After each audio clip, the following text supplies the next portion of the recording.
El panel tiene como eje de discusión perspectivas de políticas públicas en propiedad intelectual. Tenemos 4 ponentes. Voy a presentarlos en el orden en que van a hablar. El primer ponente es Leandro Gregorio. Su ponencia es sobre biología sintética, sobre regularla o abrir la caja de Pandora. Leandro es abogado, es egresado de la maestría en propiedad intelectual de la Flaxo y también tiene un máster en desarrollo económico y de políticas públicas de la Universidad Autónoma de Madrid en España.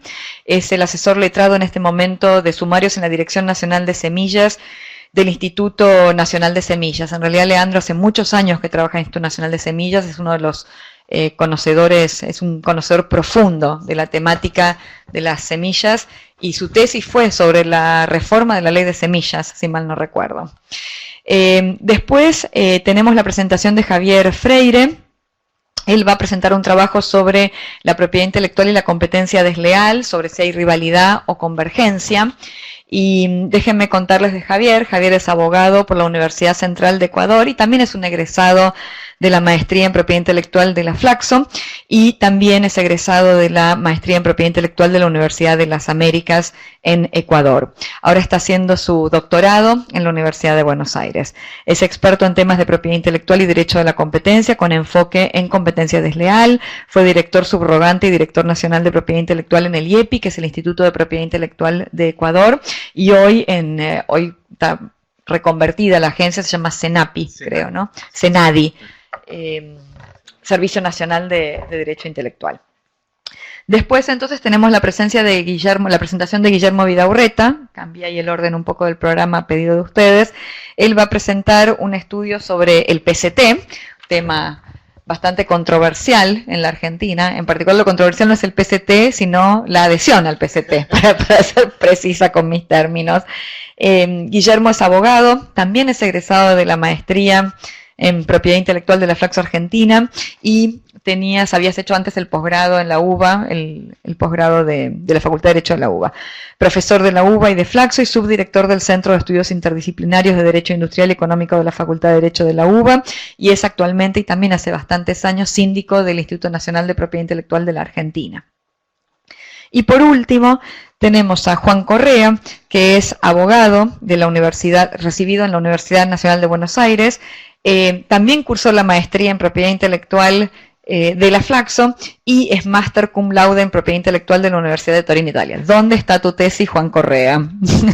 ahora me pongo en profesora ciruela a reclamar la tesis. Estoy cerrando con Flor fechas. Bueno, sí, eso quiero, la fecha.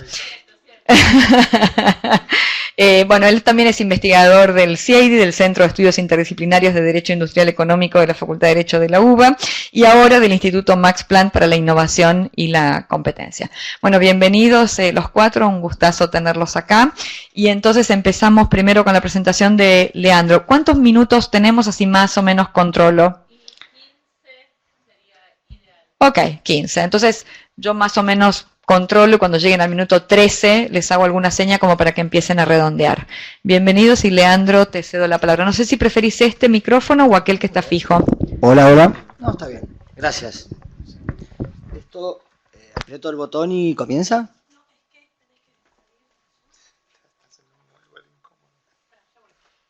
Bueno, por lo pronto ya estoy presentado. Valentina, agradecerte, Sol, Rocío, y a la Flaxo por abrirnos las puertas.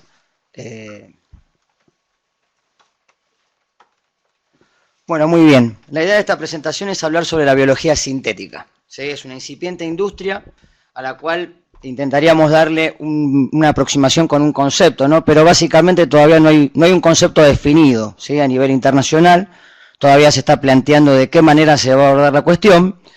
Por eso es que, de alguna manera, en vez de arrancar la charla con un concepto definido, la charla va a arrancar con, de alguna manera, todos los nuevos mercados que se están pudiendo abrir a partir de la biología sintética, ¿sí? El trabajo que, de alguna manera, se está haciendo ya, ¿sí?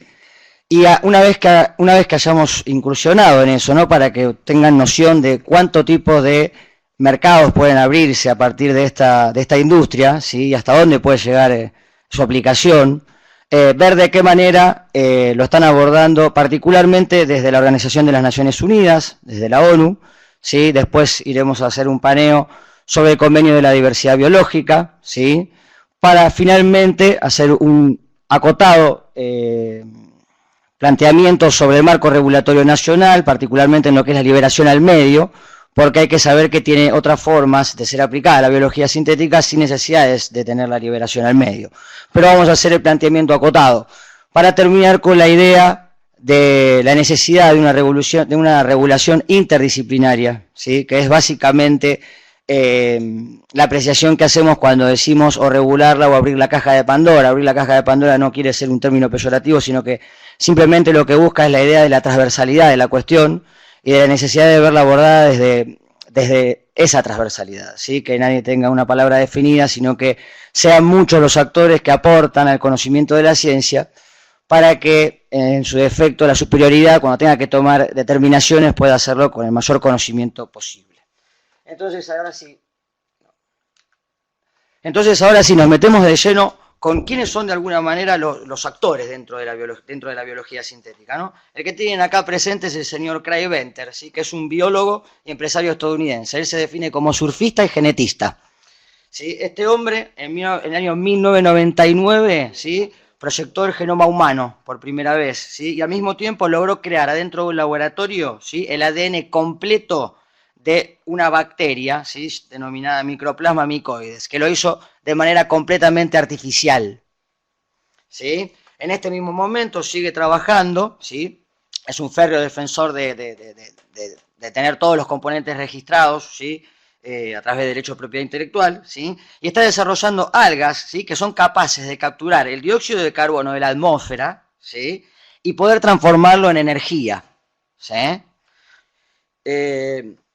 Este hombre, ¿sí? Así como lo vemos dentro de lo que es la doctrina, ¿sí? o los textos bibliográficos referentes a la cuestión de biología sintética, es denominado como uno de los pioneros en la temática.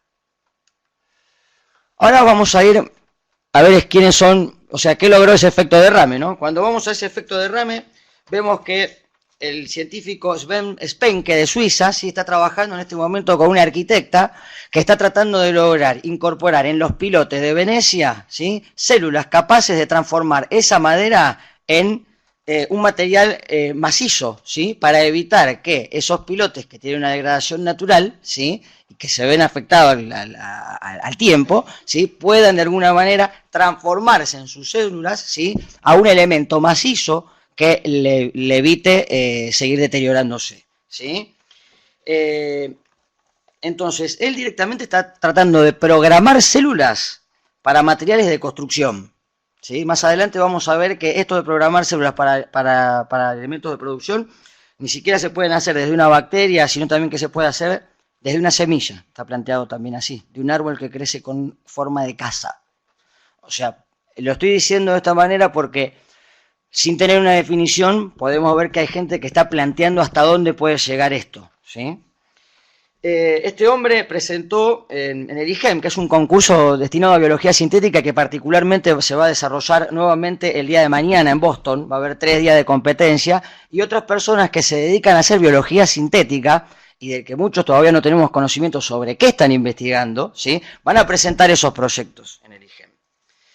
Este hombre consigue el ADN para manipularlo desde cero, ¿sí? De una empresa que lo construye, ¿sí? Lo secuencia y lo manda por correo a través de FedEx o de cualquier otro correo que tenga destino internacional, ¿sí?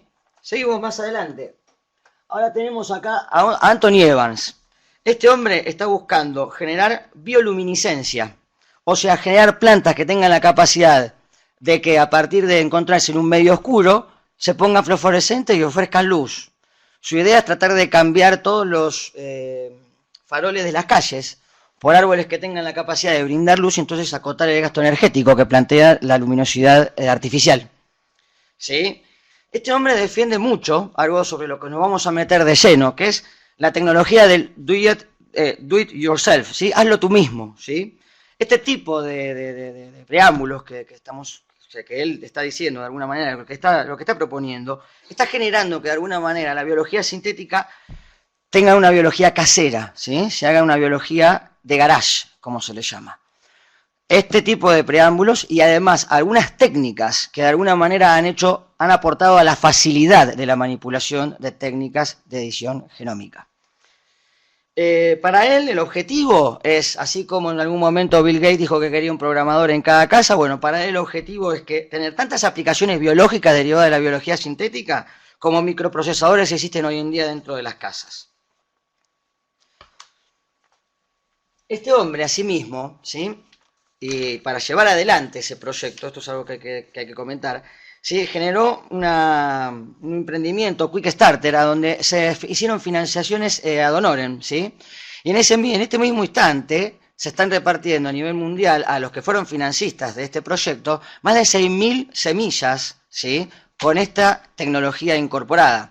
Cuando se le preguntó a Estados Unidos qué estaba haciendo para regularlo, dijo que no tenía los medios para regularlo, de que era un mercado que incipientemente se estaba desarrollando y que todavía no contaba con los medios para regularlo. Hay una difusión ya de material de reproducción que tiene incluido componentes de biología sintética.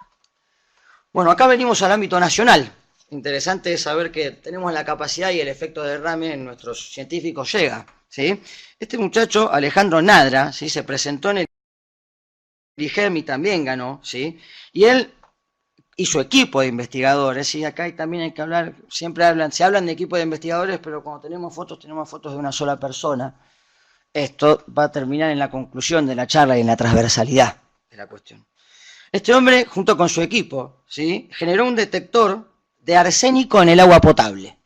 Entonces se sabe que uno de los problemas de la contaminación en la Argentina es que tienen arsénico, ¿sí? Y él logró juntar los componentes de biología sintética, ¿sí? Al que nos vamos a referir ahora como bloques biológicos, ¿sí? Él trabaja con esos bloques biológicos como ladrillos, junta el componente detectar arsénico con el componente coloro, ¿sí? Lo mete, ¿sí? Lo transfiere a una bacteria, y entonces cuando se le tira el agua, si esa agua tiene arsénico, se pone de color rojo, o se pone de otro color, se pone el color necesario para identificar si esa agua está contaminada o no está contaminada. Él hace mucha referencia a algo que hoy en día va a ser a las perspectivas propias de las políticas en propiedad intelectual. Hace referencia a que existe una comunidad en donde hay una comunidad abierta de código genético, ¿sí? Que se denomina BioBricks, ¿sí? Que es a través de ese lugar, de donde ellos consiguen todos estos componentes biológicos, ¿sí? En donde hay un mapeo genético de un importante acervo de la riqueza genética que sale de la biodiversidad, pero que también incluye bacterias, algas, microorganismos. Es impensado todo lo que puede llegar la biología sintética. Recién hace poco, en el año 2016, el CDB se animó a hacer una definición que es utilitarista, ni siquiera es una definición jurídica, sino que busca hacer una definición que de alguna manera empiece a acotar o le dé alcance a la actividad. Este muchacho dice que ellos agarran esos miles de miobloques, ¿sí? Que se comparten en la comunidad, otros pueden usarla también, ¿sí? Y que a partir de eso generan las secuencias que están interesados en desarrollar para la función que están buscando particularmente conseguir. Y dicen estos biólogos sintéticos que la capacidad para generar modificaciones en las secuencias y en las funciones que se van a conseguir de esas funciones, de esas secuencias, es de un enorme potencial. Tanto que ni siquiera ellos conocen hasta dónde puede llegar la evolución de esta industria.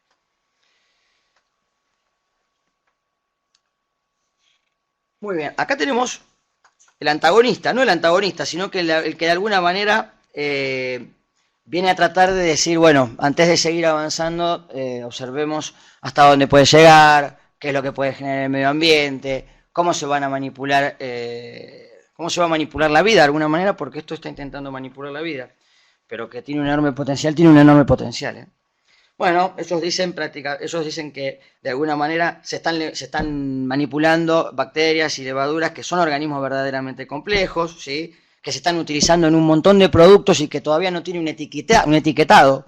Al no tener un etiquetado están compitiendo con los productos naturales, ¿sí? Eso genera cierta competencia desleal, ¿sí? Que en este mismo instante productos con biología sintética incorporado están incluidos en plásticos, fragancias, combustibles o alimentos, ¿sí? Pero que no están avisados, que no tienen un etiquetado, que no tienen una regulación apropiada y oportuna. Entonces, quien va a comprarlo no tiene conocimiento de que lo que está adquiriendo tiene un componente generado a través de la biología sintética. Hablamos de vacunas, medicamentos, eso es muy importante, ¿eh? Acá hay un proceso de avance, o sea, se está hablando de que se pueden curar enfermedades en el cuerpo humano que son congénitas. Tomar el ADN de la persona, ¿sí? Y modificar el eslabón necesario para corregir la función anómala y convertirla en una función que sea propicia, ¿sí? Ahora, ¿cómo hacen esto? ¿Cómo es también que se está desarrollando, en la forma en que se está desarrollando? ¿Por qué hay tantos haciéndolos? Bueno, porque se hizo fácil hacerlo. Así como pasó en algún momento con otras ciencias, en donde a partir de la tecnología, que también fue cuestionada, se hizo fácil producir, ¿sí? Y se produjo en cantidad, ¿sí? Bueno, acá es lo que está pasando lo mismo, se ha hecho fácil, porque han aparecido mecanismos, máquinas propiamente dichas, que le permiten a la gente hacer biología desde un garage, no necesitan un laboratorio. Y hay ejemplos, en Francia, por ejemplo, hay uno. Bueno, para que veamos entonces cuántas son las empresas, y acá vamos a hacer un paneo rápido, ¿sí? Hay muchas empresas que ya se están dedicando a trabajar con biología sintética. Nosotros no lo sabemos, por televisión se ven un montón de cosas, pero todavía esto no se ve, ¿sí? Tenemos una empresa, por ejemplo, como Miller Meadow, que está trabajando una alternativa sostenible al cuero, ¿sí? Otra está sintetizando levadura para hacer una sustancia que deriva del petróleo y genera nylon, para no tener que depender del petróleo, ¿sí? También se está usando la levadura para tratar de conseguir un medicamento contra el paludismo, ¿sí? Acá tenemos algo un poquito más complicado. Tenemos otra firma que se llama Oxygenic, ¿sí? Que ha liberado al medio mosquitos en Sudamérica, en Asia Sudoriental y en el Caribe, que tienen un impulso genético de eliminación, que lo que buscan es de alguna manera arrasar a una especie exótica invasora o a una especie que está actuando como maleza de determinada producción, ¿sí? Entonces el mosquito se come determinada maleza, se libera al medio y el mosquito se come la maleza. Otros mosquitos actúan como terminator de los propios mosquitos que transmiten enfermedades. Entonces ellos están trabajados genéticamente para reproducirse con los otros, y como su edición génica es superior a lo que sería la reproducción normal, que después lo vamos a explicar, y esta es una de las principales enfoques de precaución que plantean desde los organismos internacionales, termina por convertir la especie en una sola especie, o sea, sustituye la especie, ¿sí? Y esto, o sea, de estar en buenas manos es fantástico, abre enormes puertas. El problema es si cayeran malas malos, y parte de los enfoques de precaución tienen que ver también con eso. Tenemos también que se pueden manipular microbios y algas para que produzcan omega 3 y así bajar la carga de todo lo que se pesca a nivel mundial, ¿sí? O sea, eso produciría un enorme beneficio en la sustentabilidad de los recursos tal como hoy lo conocemos. Podríamos producir de manera sintética en vez de trabajar tanto sobre la extracción. Entre las instituciones educativas, ¿sí? Y líderes que trabajan en biología sintética, ahí lo tienen presente. También es enorme el impulso que tienen las universidades, lo dice el biólogo Nadra, dice que muchos de los procesos de investigación comienzan en los estudiantes, que son ellos los que tienen un espíritu muy innovador, que agarran hongos de acá, algas de allá, y que hoy en día, que pueden pedir por correo ADN, las cuatro letritas del ADN, que yo no me quiero explayar tanto, ATCG, ¿sí? Esas cuatro que las traen en una cajita, ¿sí? Porque hay una firma que ya tiene la capacidad de fundir el ADN y mandarlo dentro de cajas. Esos estudiantes después lo ponen dentro de una máquina, ¿sí? Que es una técnica de CRISPR-Cas9, ¿sí? Que después ahora la vamos a ver sobre qué es, que esa es la máquina que ha brindado la facilidad para conseguir resultados. Es más barata, por lo tanto no hay que tener mucho dinero para conseguirlo, ¿sí?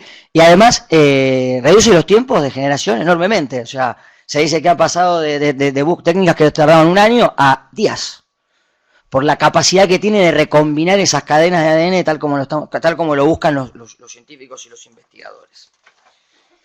Ahora, y apoyándonos que esto siempre, por favor miren abajo, siempre esto apoyándonos en fuentes, ¿sí? O sea, son las fuentes las que nos están diciendo, bueno, miren, está este mercado, está este mercado, está este mercado, está este mercado, hay mercado de estos, se está moviendo, ¿sí? Bueno, entre las principales áreas, o sea, o a qué puede aportar el desarrollo de la biología sintética, bueno, se habla del área farmacéutica, del área energética, del área química, se habla del rediseño de proteínas para cumplir funciones completamente distintas para aplicación industrial, ¿sí? Se habla de construir genomas como lienzo en cero, ¿sí? Para maximizar después la producción industrial incorporándole funciones determinadas, ¿sí? Se habla de sistemas vivos artificiales, ¿sí? Se habla también de sistemas biológicos naturales, ¿sí? O sea, producidos a través de la biología sintética. Se habla de la manipulación de partes biológicas, se habla de la detección de condiciones específicas en el ambiente, ¿sí? Muy bien. Veamos ahora solicitudes de patentes, o sea, si efectivamente patentes que están vinculadas con biología sintética se están pidiendo. Bueno, sí, se están pidiendo. El máximo solicitante es Estados Unidos. Recordemos que lo que había dicho sobre la cuestión de las plantas fosforescentes, ¿no? Pero la capacidad privada la tiene intacta, ¿sí? Bueno, Estados Unidos lidera, sigue Gran Bretaña, ¿sí? Lo importante acá para decir y para acompañar es que según un informe de la ONU, que ahora vamos a hacer hincapié, ¿sí? El valor de mercado que va a manejar la biología sintética para el año 2022 es de 13.900 millones de dólares. Decían en algunos textos que prácticamente es un tercio del Producto Bruto Interno de muchos países de Sudamérica, ese dinero. Y que la inversión anual privada para biología sintética se está estimando en 1.900 millones de dólares. Entonces, más allá de que podemos ver que el sector privado tiene un impulso a través del cual está queriendo llevar adelante mayor proceso de investigación en la biología sintética. Sería importante desde el sector público que pudieran acompañar ese tipo de procesos. Sector público que no tiene que ver con coyunturas nacionales, sino que tiene que ver con un aspecto internacional. El sector público reunido en foros internacionales es el que tiene que lograr de alguna manera poder cristalizar la cuestión en normas para brindar cierto desarrollo al mercado sin ahorcarlo, para que se pueda seguir desarrollando, pero también de alguna manera reconociendo sus alcances para que no genere una peligrosidad. Bueno, acá nos vamos a la extensión de la biología casera, ¿no? O sea, ¿y a qué nos estamos refiriendo con esto? Nos estamos refiriendo particularmente desde que se ha hecho más fácil poder editar genes. Técnicas de edición génica se han hecho muchísimo más fácil. Esta tecnología del CRISPR-Cas9, ¿sí?, permite específicamente cortar e insertar fragmentos de ADN en áreas precisas a lo largo de la cadena de ADN, ¿sí? Se lo llama la tijera molecular, ¿sí?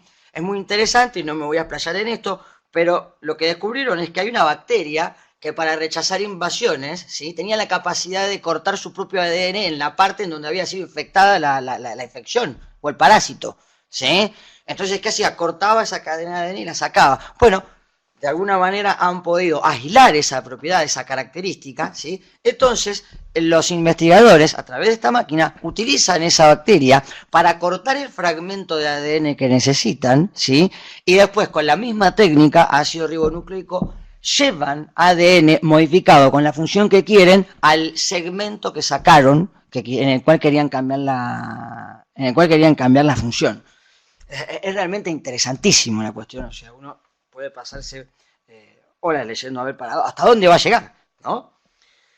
Bueno, ¿qué pasa con esto? Claro, con estas máquinas, y además hay protocolos de técnicas de edición génica que se venden por internet entre $150 y $1.600. Y se pueden hacer pedidos, ¿sí?, basándose en los componentes que están subiendo al código abierto, ¿sí? Después se pueden hacer pedidos a una fábrica que sintetiza ese ADN y te lo manda por correo.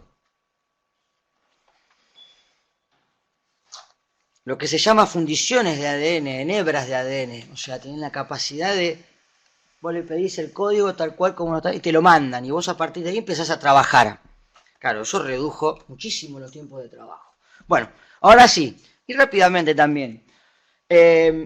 Hay un informe de 2018-2019, esto es completamente incipiente, se está abordando ahora, ¿sí?, dentro de foros internacionales. Vamos a ver que esto se apoya específicamente también en lo que es el trabajo que viene haciendo el Convenio sobre la Diversidad Biológica en la COP, ¿sí?, y el grupo de trabajo de composición abierta sobre biología sintética, ¿sí?, y otros grupos expertos que fue generando. ¿Para qué? Para tratar de darle un marco a la cuestión porque veían que se venía. Bueno, Naciones Unidas entonces saca un reporte donde no hace solamente alusión a la biología sintética, tiene 6 capítulos el reporte, es muy interesante, habla sobre muchos aspectos de la biodiversidad, del cambio climático, pero el capítulo 1 lo destina a la biología sintética, ¿sí? Destaca la importancia de lo que puede ser este incipiente mercado, ¿sí?, con la posibilidad que tiene de alterar con éxito los organismos a nivel genético, ¿sí?, cómo las técnicas de edición genética del CRISPR ha permitido mayores actividades sobre esa capacidad de alterar los organismos, ¿sí? Y básicamente se pone en el medio, ¿sí?, y reconoce tanto los beneficios biológicos y ecológicos como las consecuencias no deseadas.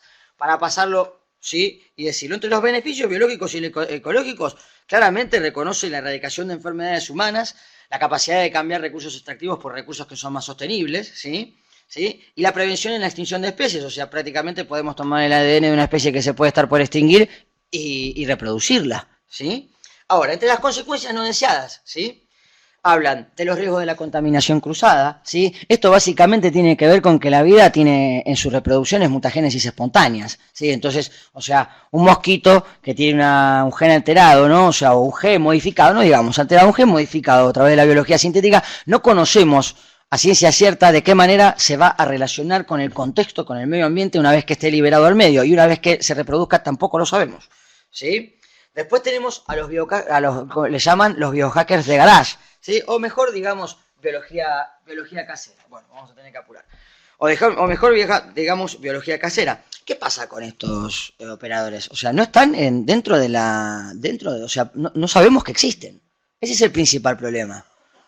En Francia, la persona que hace biología casera está en una casa, que en un pasillo al fondo y 4 casas adelante. O sea, en la medida que no tenga un escape, no tenemos problemas. Si tiene el escape, ¿quién responde? ¿Cómo responde? ¿Cuándo responde? ¿Quién lo hace cargo? Porque al fin y al cabo, al no estar reconocido, tampoco es no tener a quién responsabilizar, ¿sí?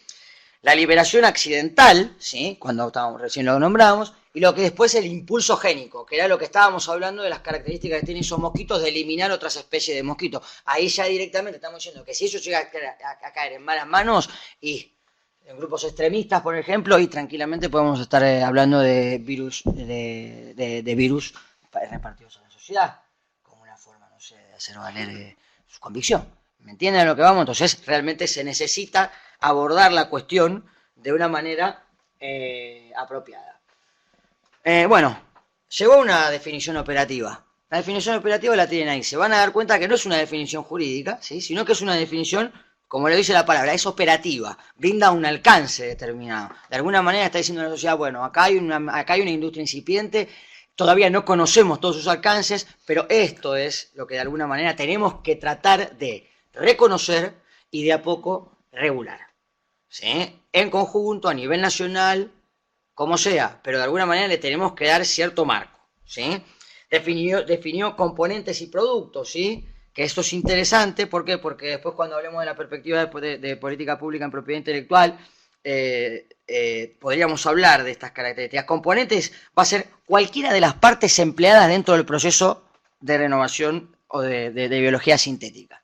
¿Está bien? O sea, así entra una molécula de ADN, como también entra la información que estoy sacando del BioBricks, de esa página de código abierto, porque también forma parte de uno de los componentes necesarios para el producto final, ¿sí? Por eso habría que empezar a hablar de sistemas complejos formados por componentes, ¿sí? Vamos a seguir avanzando, porque si tengo poco tiempo, sí me interesa llegar a las conclusiones. Bueno, particularmente dice que los organismos vivos, desarrollados a partir de la biología sintética, ¿sí?, pueden ser incorporados dentro del alcance que tienen los organismos vivos, tal como lo define el Protocolo de Cartagena sobre seguridad de la biotecnología. Por lo tanto, dice la ONU y también el Convenio sobre la Diversidad Biológica, hasta tanto no tengamos un marco regulatorio, en la medida que los países sí tengan un marco regulatorio en cuanto es la liberación al medio de organismos genéticamente modificados, estamos de alguna manera cubriendo el faltante. Eso no quita que se necesitan reunir expertos interdisciplinarios para ver cómo abordar toda la otra gran gama de posibles mercados que tiene la biología sintética, que no necesariamente necesitan de la liberación al medio, ¿sí? Pero aclara que los componentes no vivos, ¿sí?, no van a estar incluidos dentro del protocolo de Cartagena. Y resulta que hay productos derivados de la biología sintética que pueden ser productos no vivos. Bueno, ¿por qué hago esto? Que es un equipo, ¿sí? Vamos a terminar. Esto es un equipo. Esto es un equipo porque se requiere, ¿sí?, abordar la cuestión de la biología sintética no a través de los ministerios en forma particular, sino transversalmente a través de la jefatura de gabinete, ¿sí? ¿Por qué? Porque cada ministerio, de acuerdo a lo que acabamos de ver y de todas las posibles áreas en las que la biología sintética puede tener algún tipo de incursión, podemos ver que de alguna manera a todos en algún momento los va a tocar en cuanto a su regulación o en cuanto en cuanto a sus competencias. De modo tal que lo que se necesita es comprender la cuestión de la biología sintética como una cuestión transversal, ¿sí?, y coordinarlo desde la jefatura de gabinete de ministros en conjunto con el Poder Legislativo y con el Poder Judicial. Bueno, muy sucintamente para llegar a las conclusiones, porque es lo que me interesa. A nivel interno, ¿sí?, hace poquito, el 1 de julio del 2019, se ratificó que la CONAVIA, ¿sí?, es la que tiene la mejor capacidad técnica, ¿sí?, para de alguna manera tener el régimen normativo apropiado para generar algún tipo de liberación al medio de componentes de este tipo de industria, ¿sí? Ahora, tenemos que saber algo. La Argentina no tiene ratificado el protocolo de Cartagena. Eso no quita que tenga 30 años de experiencias en la temática.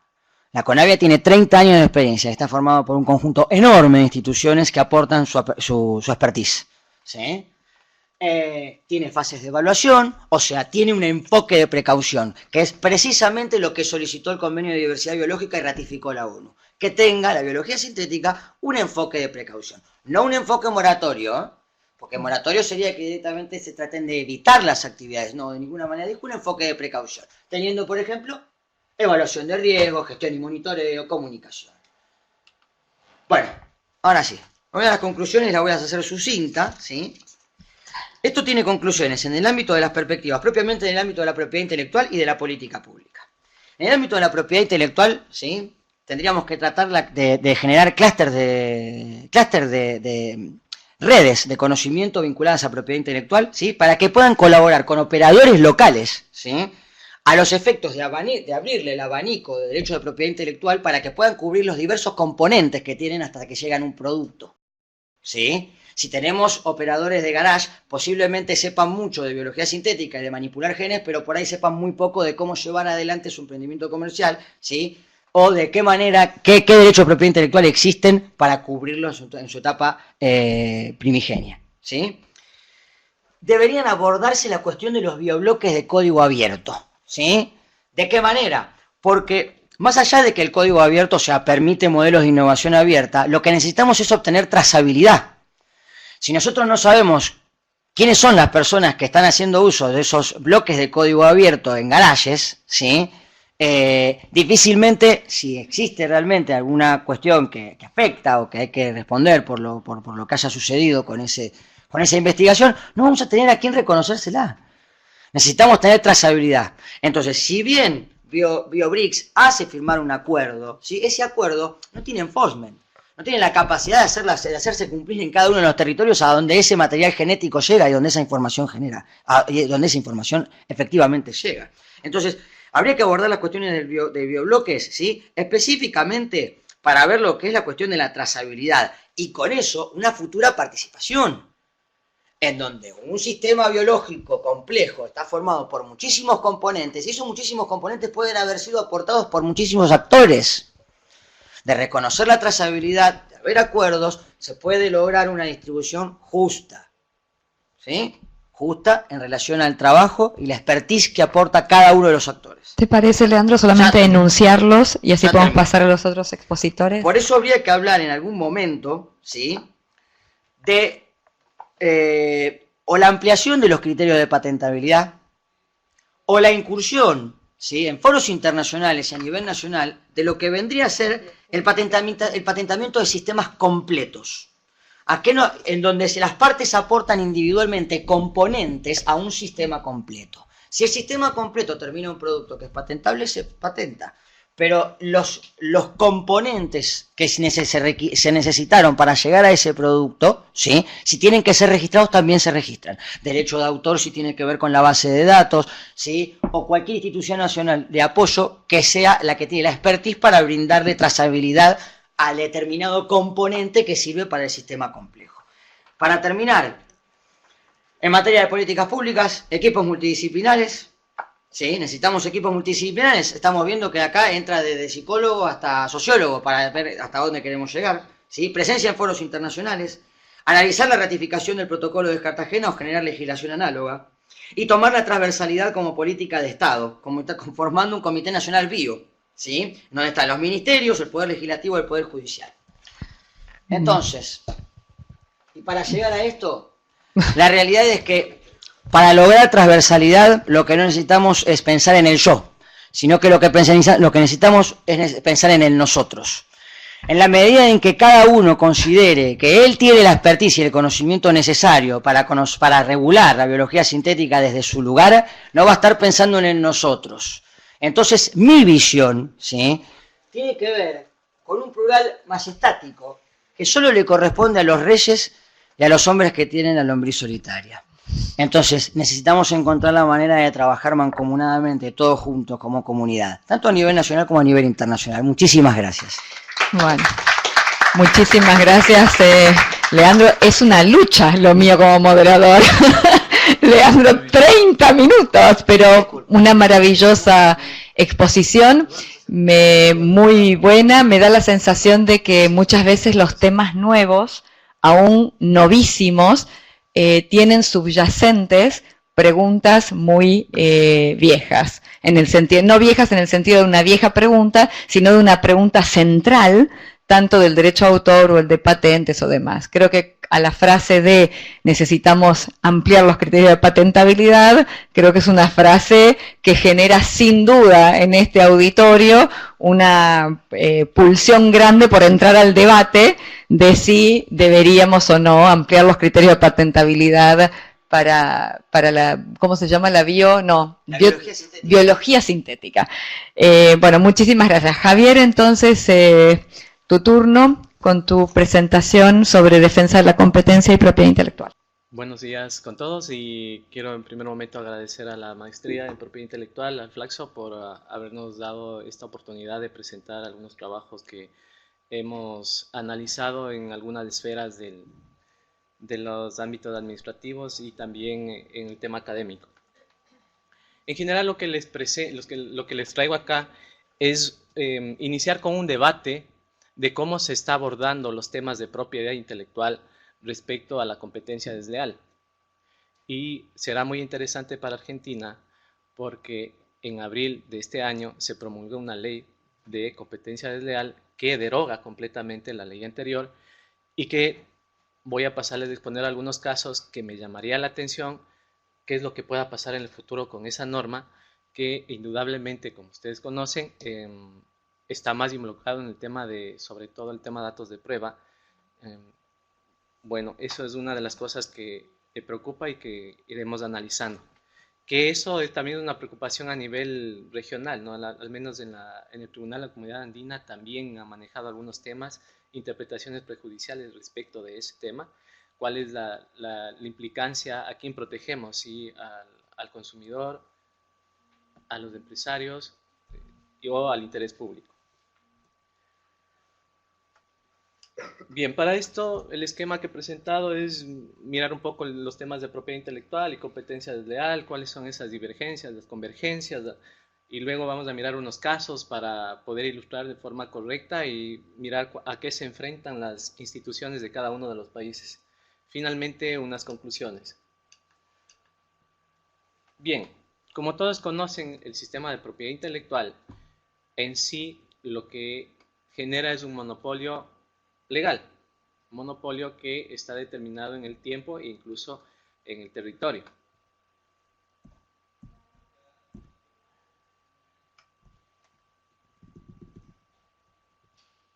Ahora bien,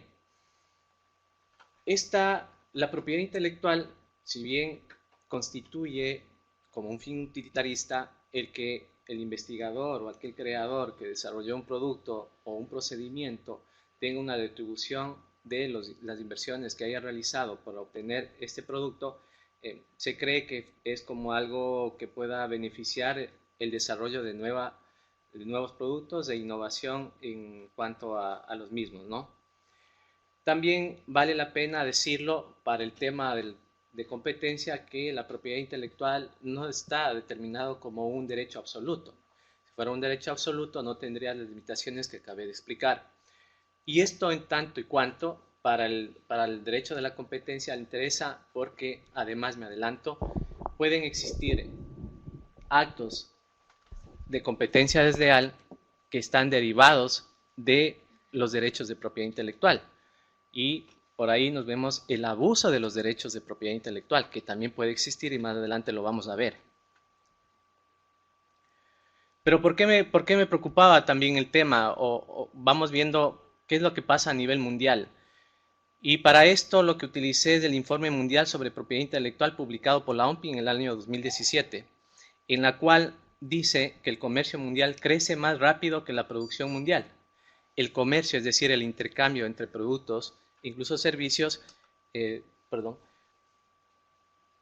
ha dado tiene un mayor posicionamiento que la producción mundial, llámese innovación y creación de nuevas patentes, ¿sí? Entonces, esto se puede también un poco verificar con otros datos que más adelante incluso Guillermo va a poder explicar. Me adelanto un poco, lo que va a pasar es que no hay el desarrollo de nuevas patentes, de nuevos principios activos, sino que se está protegiendo lo que ya existe. Entonces, esto sin duda llama la atención. Por otro lado, también es importante ver que el capital intangible captura más valor que el capital tangible, ¿sí?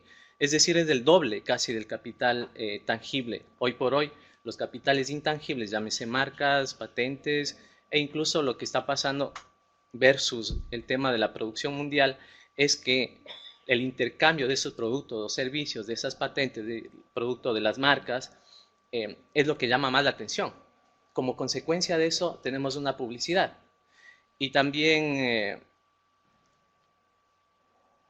Leandro habló algo y por ahí pasó por el tema de que hay publicidad, que hay competencia desleal porque no se están etiquetando o no se está haciendo una verdadera información al consumidor respecto de lo que tiene el producto. Entonces eso también lo que causa es una afectación en tanto y en cuanto uno necesita saber lo que tiene cada producto para poder consumirlo. Bien, en temas de competencia desleal, y todos coinciden, al menos en las normativas, que parte de una actividad concurrencial. La actividad concurrencial quiere decir que está en la norma aprobada en abril, que el marco de la competencia desleal tiene que siempre haber una rivalidad o una competencia entre dos empresas, llámese personas jurídicas o naturales, para que haya una real posibilidad de competencia desleal. Y la competencia desleal marca ese trazado por el temas de propiedad intelectual cuando miramos, por ejemplo, a nivel histórico, que el Convenio de París, desde el artículo 10 bis, ya consideró un tema de competencia desleal no como un derecho de propiedad intelectual propiamente dicho, sino que como el tratamiento que se vaya a dar a los actos que puedan existir a través de la utilización de marcas que puedan causar engaño, etcétera. Pero también, por otro lado, lo que se enmarcó era el tema de la protección de los secretos empresariales. Bien, en consecuencia, se dice que la propiedad intelectual es un círculo concéntrico en donde también puede estar conectado con la competencia desleal. Y cuando se conectan, cuando por ejemplo existe un abuso de la propiedad intelectual, por ejemplo, cuando existe una ventaja competitiva respecto de la posibilidad que tiene a través de un derecho de propiedad intelectual de ser único en el comercio, por un monopolio, y por otro lado, la afectación que puede tener a través de la utilización de los derechos de propiedad intelectual y que pueden afectar al interés general. Las posibles divergencias, por un lado la libre competencia o el derecho a la competencia reduce los precios, produce más oferta y demanda, optimiza la eficiencia y la calidad, y los derechos de propiedad intelectual en cambio limita el producto, ¿sí? Existe la limitación en cuanto y en tanto las reivindicaciones en una patente, por ejemplo, concede derechos exclusivos y también estimula la creatividad y la innovación en términos de utilitaristas, ¿no? Bien, un poco dicho esto, los conceptos tanto de propiedad intelectual como de competencia desleal que están relacionados muchas veces y otras veces han marcado diferencias, esto ha producido también un esfuerzo en las oficinas tanto de propiedad intelectual, tanto de las oficinas de competencia, les hablo también por Ecuador, en que en algún momento tuvimos que reformar la normativa. ¿Para qué? Para retirar de la ley de propiedad intelectual el capítulo de competencia desleal y enmarcarlo en las normas de competencia, de derecho de defensa de la competencia. En ese análisis y en ese debate que tuvimos en la Asamblea, en el Congreso, también se analizó cuál es el objetivo de proteger al consumidor, al empresario y al interés general. ¿Cómo vamos, de alguna forma, con los actos que pasaban, que se llevaban en el Instituto Ecuatoriano de la Propiedad Intelectual, cuando se conocían y se sancionaban este tipo de actos? Por un lado, había una multa muy endeble que no permitía el tema disuasivo, por los temas de competencia desleal, y por otro lado, vimos la necesidad de, cuando se analiza el tema de competencia desleal, que partía del análisis económico, de saber cuál es la posición dominante de una empresa en un comercio que pueda, por ende, con su publicidad, afectar o no en el tema concurrencial. Este ejemplo que les traje acá es un caso que se dio en Ecuador, en donde, como ven la publicidad, lo que hacen, se le ve acá en el escrito, lo que hace en este caso es una comparación entre el original y la copia. Una empresa que tenía el principio activo, en este caso la marca Suxal, habla que es del original, sí, porque era el titular de la patente, y obviamente como ya venció la patente, existían las copias o genéricos que salieron al mercado y que la marca era de Glader.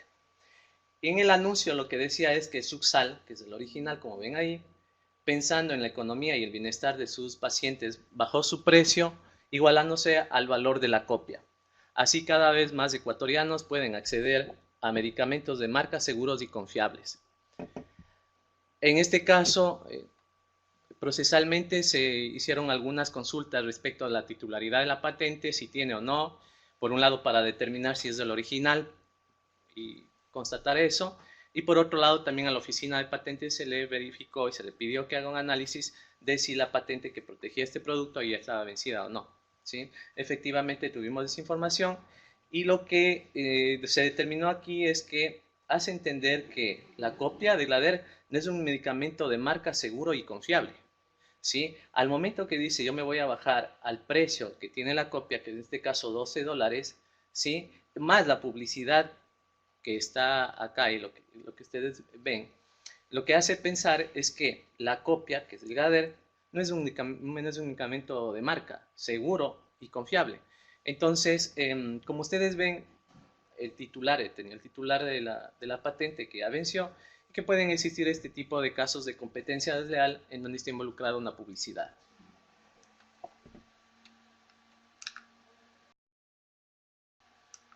Otro caso, y este es un caso muy particular en Ecuador, y que también suscitó algunos problemas a nivel de la comunidad andina, el caso de la pastilla del Viagra, ¿sí? Esta fue una patente otorgada de procedimiento, ¿sí? Porque originalmente el sildenafil tenía una aplicación terapéutica que era para los temas de afectación al corazón y eso, ¿no? Después hicieron investigación y determinaron que también podía tener una segunda aplicación, un segundo uso, que sería la disfunción eréctil, ¿sí? Entonces, lo que pasó en Ecuador es que Pfizer, y fue también un boom a nivel de la comunidad andina no aceptaba el patentamiento de segundos usos, ¿sí? Y en ese tema lo que pasó es que se planteó la solicitud de patente en el Ecuador de segundo uso. Se otorgó la patente y este caso derivó en un llamado de atención de la Secretaría de la Comunidad Andina, llegó al tribunal y efectivamente lo que se dijo, la patente es nula, no se puede otorgar una patente de segundo uso. A raíz de eso, como fue un segundo uso, sin embargo, lo que podía proteger es el procedimiento, ¿sí? No el producto, sino el procedimiento para llegar a ese segundo uso. Y las patentes todos conocemos que se puede proteger tanto al producto como al procedimiento. Luego de lo que se anuló la patente de producto de ese segundo uso, ingresaron con el de procedimiento, se otorgó la patente y ahí es lo que un poco va a llamar la atención porque incluso este caso llegó hasta el Tribunal Constitucional del Ecuador y por primera vez se arriesgaron a tomar partido respecto de los análisis de los actos de competencia desleal. Lo que hizo aquí en este caso Pfizer es patentar el procedimiento y vino otra empresa, hizo otro procedimiento para llegar al mismo producto, ¿sí? Que podía patentar o no. Efectivamente, ingresan el proceso ante el Instituto Ecuatoriano de la Propiedad Intelectual y dice Pfizer, mire, el procedimiento que está utilizando la marca, en este caso Max, de la compañía Coromax, es el mismo que yo utilizo para llegar al Viagra, ¿sí? En el Instituto Ecuatoriano de la Propiedad Intelectual le dicen y hacen un análisis, y dicen, no, no es el mismo procedimiento, es otro procedimiento. Sin embargo, Pfizer lo que hace es irse a la justicia ordinaria, la jurisdicción ordinaria, y entablar acciones judiciales que paren la producción, la importación del producto, y efectivamente, ante los jueces civiles en Ecuador, obtienen la medida cautelar y como producto de eso no se pudo importar ni vender el producto Max.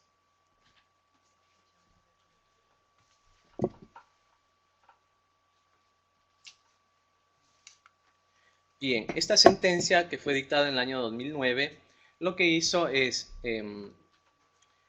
por un lado, establecer que podía existir la conservación de un statu quo, ¿sí? Al momento de que se otorga, al momento de que el IEPI le dijo ya a Pfizer que el procedimiento no era el mismo, no era idéntico el procedimiento y por ende se podía comercializar el producto Max.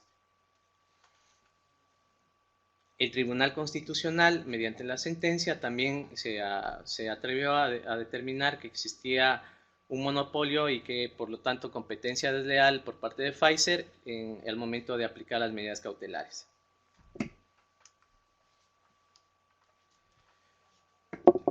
Bien, como este caso, igualmente en la comunidad andina y en Europa, también se han dado algunos casos de abusos de los derechos de propiedad intelectual.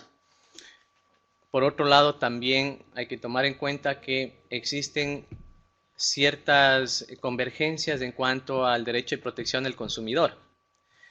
Por ejemplo, en el tema, en Perú tuvimos un proceso que se analizó en el Tribunal Andino de Justicia, en el cual una persona se estaba quejando por el servicio que brindaba cierta marca, ¿sí?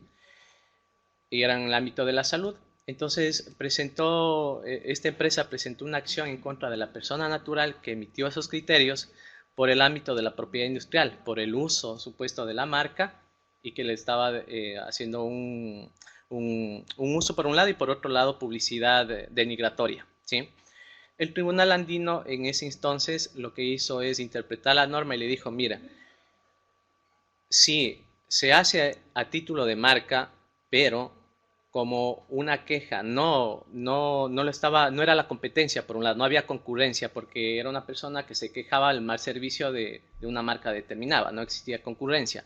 Por otro lado, hay que marcar la diferencia de qué es lo que uno puede demandar como titular de un derecho de propiedad intelectual.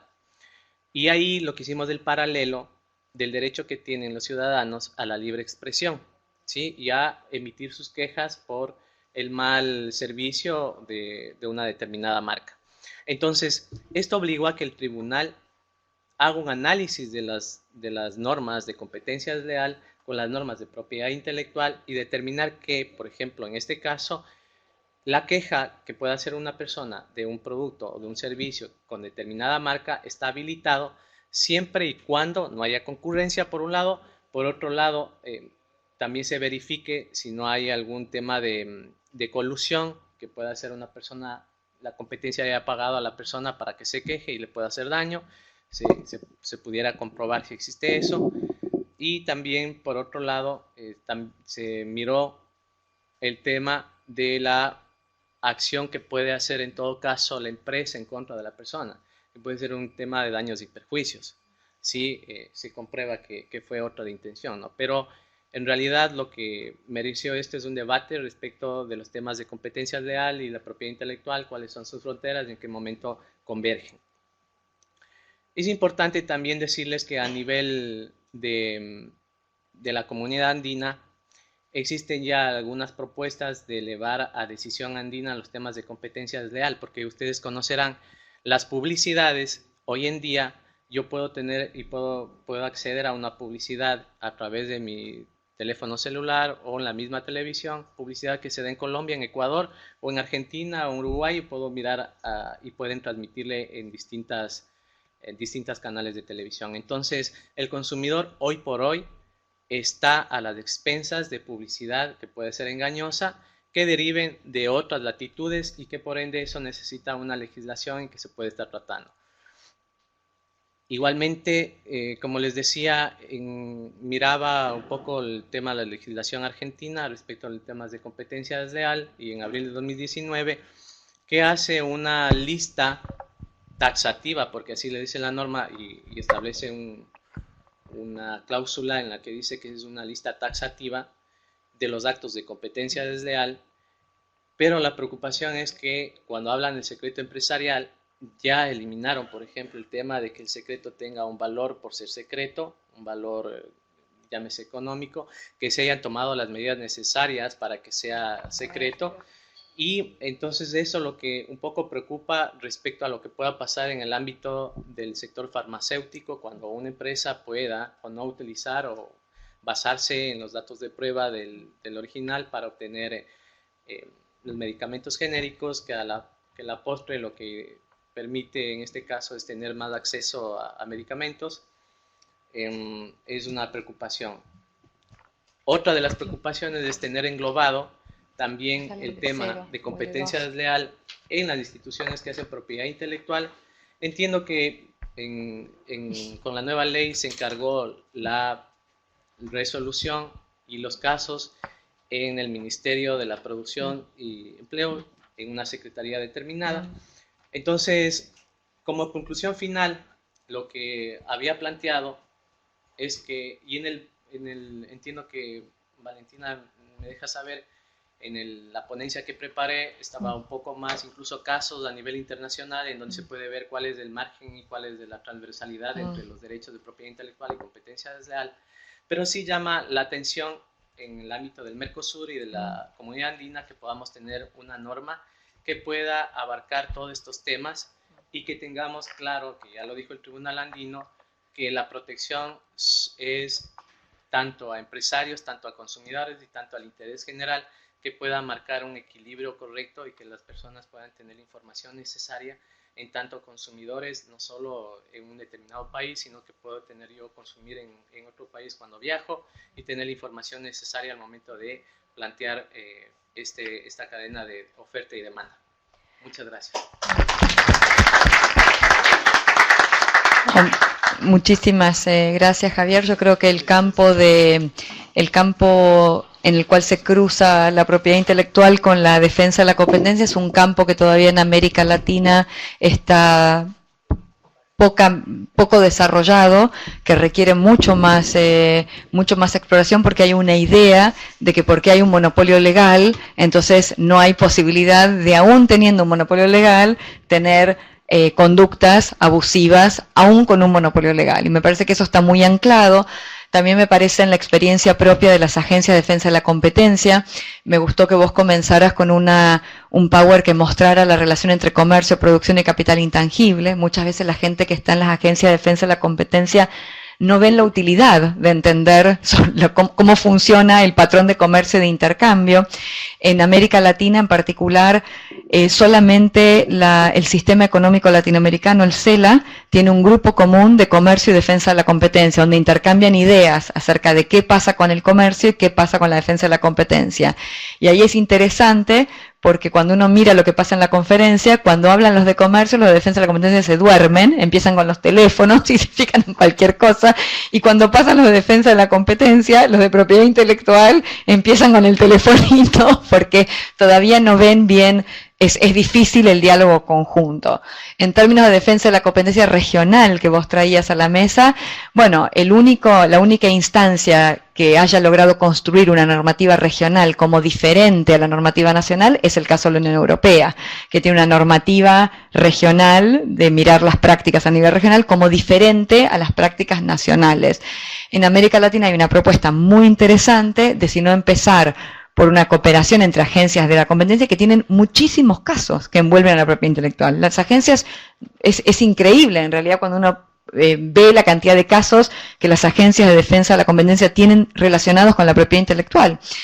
Una posibilidad para que empiecen a aprender de las experiencias de otros es la propuesta de que cuando una agencia, pónganle la agencia argentina, revisa y resuelve un caso, después lo presenta y funciona como una revisión de pares en otro país. Entonces, por ejemplo, la agencia argentina toma un resultado en la fusión de Bayer y Syngenta, por decirlo alguna cosa real, y después esa resolución es revisada por pares brasileños o pares chilenos. No es vinculante, es simplemente una manera de empezar a mirar qué criterios utilizan las otras agencias para definir cómo miran el mercado, la competencia, qué conductas consideran inapropiadas en términos de propiedad intelectual. Súper interesante la ponencia.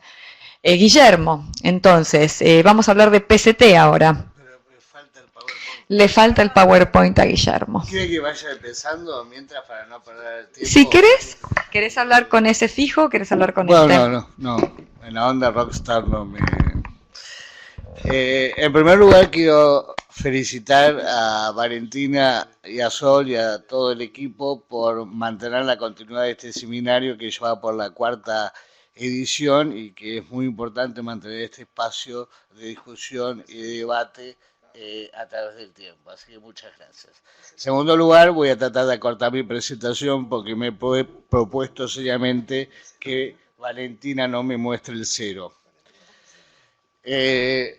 Como ustedes saben, este es el de... ¿Querés empezar? ¿Cuál es el tuyo? ¿San Vidaurreta será por tu apellido? Sí, mira, yo me maté haciendo la... Sí, esta. ¿Viste? No. Después lo demás sigue...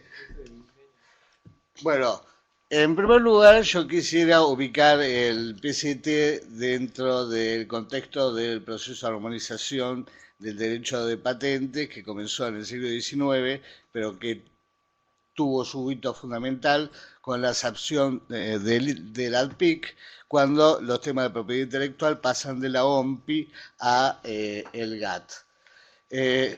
Concomitantemente con la fundación de la OMPI, que sucedió a la BIRPI, que fue la primera organización de propiedad intelectual del mundo, se sanciona el PCT.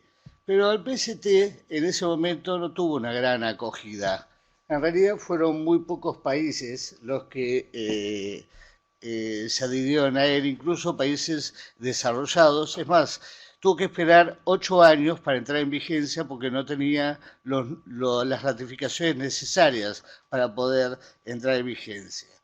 Aunque fue aprobado en 1970, recién a fines de 1990 comenzará a tener aceptación en el Concierto de las Naciones. Hasta 1990 no tenía más que 45 miembros. En el 2000 las partes contratantes ascendieron bruscamente a 108 y en la actualidad lo han suscrito 152 estados. Es decir, ante la anomia que tenía este PCT durante 24 años y el ascenso fulgurante y el éxito que tuvo a partir de la década de 90, obviamente no puede ser disociado, sino del fenómeno de expansión de los derechos de propiedad intelectual. Y otra cuestión no menos importante, que es la firma de los tratados de libre comercio. Aquí me he beneficiado de un cuadro realizado por Juan Correa y que muestra todos los países que han suscrito PCT, no tanto por una decisión de política nacional, sino porque han firmado acuerdos comerciales que determinaban que a través de distintas cláusulas, como propender o hacer posible o hacer los mayores esfuerzos para firmar el PCT, a otros que directamente establecían la firma en forma obligatoria.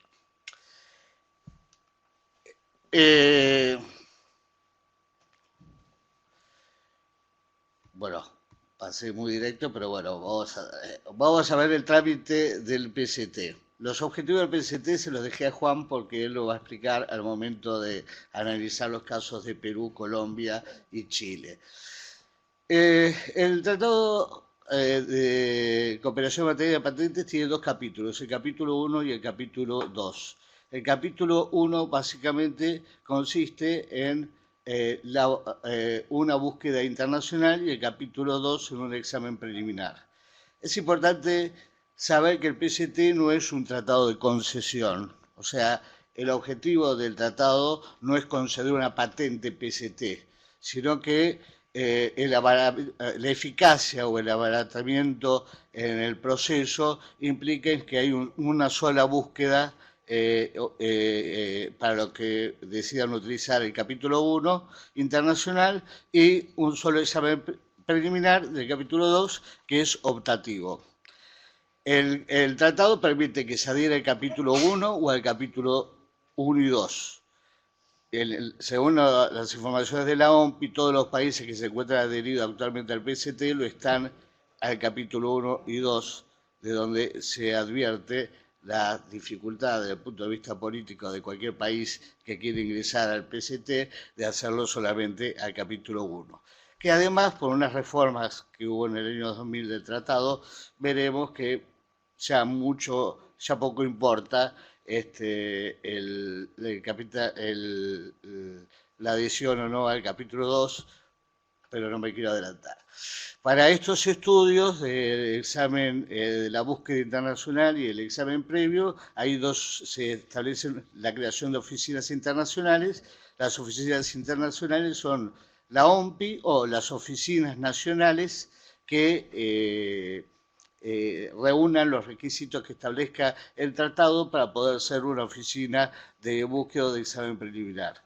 En la actualidad hay 22 oficinas de búsqueda y de examen preliminar, y un país cuando se adhiere al PCT puede elegir más de una. Por ejemplo, Chile eligió la USPTO, la EPO y la Oficina Coreana de Patentes. También los tratados, los miembros pueden disponer que el solicitante elija cuál es la oficina, o puede disponer que para determinadas solicitudes le corresponde a una oficina u a otra oficina. Las características esenciales del trámite son las siguientes. El capítulo 1 describe una solicitud internacional que puede ser presentada en cualquier oficina de los estados contratantes o en la oficina internacional. Esa solicitud le permite al solicitante elegir varios o todos los países de los Estados miembros del PCT donde piensa que puede presentar su solicitud de patentes, logrando de tal modo el objeto de tener presentaciones regulares nacionales en todos los países escogidos.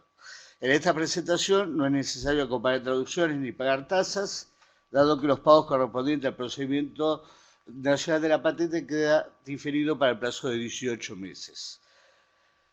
El solicitante recibe el informe de búsqueda pasado los 16 meses desde la fecha de prioridad y la Oficina Internacional publica la solicitud en un plazo no mayor a los 18 meses desde la fecha de prioridad y luego las notifica a las oficinas designadas del solicitante.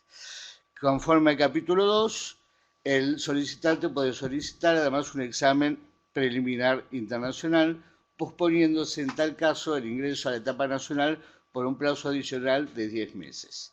Este examen determina mediante un informe escrito si la invención reivindicada reúne los requisitos de novedad, altura inventiva y aplicación industrial para obtener una patente. Este informe es recibido por el solicitante 28 meses luego de la solicitud. Ahora, originariamente, como les digo, el PCT no nació como un tratado de armonización, pero con la reforma que se hicieron en el año 2000 va marchando en ese camino. Ya en el debate de estas reformas, el delegado de Colombia manifestaba que la armonización internacional reforzada en virtud del PCT debería limitarse a los requisitos formales y no abarcar la concesión de derechos sustantivos.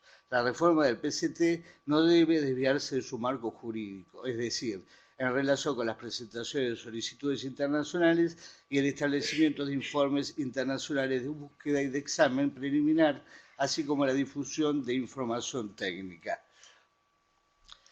Una de estas medidas, por ejemplo, que tienden a llevar al PCT a un proceso de armonización, es el interfaz interpuesto con el Tratado de Derecho de Patentes. El Tratado de Derecho de Patentes es un tratado que se firmó en Ginebra en el año 2000.